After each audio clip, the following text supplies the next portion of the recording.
আজকে দেখাবো আপনাদের আমরা কীভাবে ব্রিজ তৈরি করি।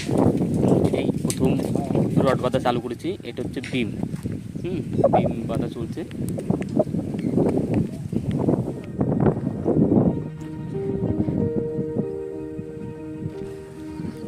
বাঁধার কাজ চালু হয়ে গেছে।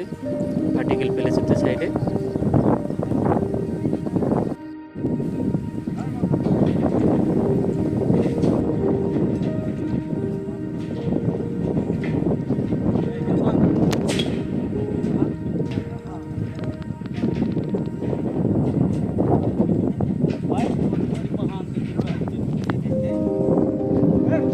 Let's go.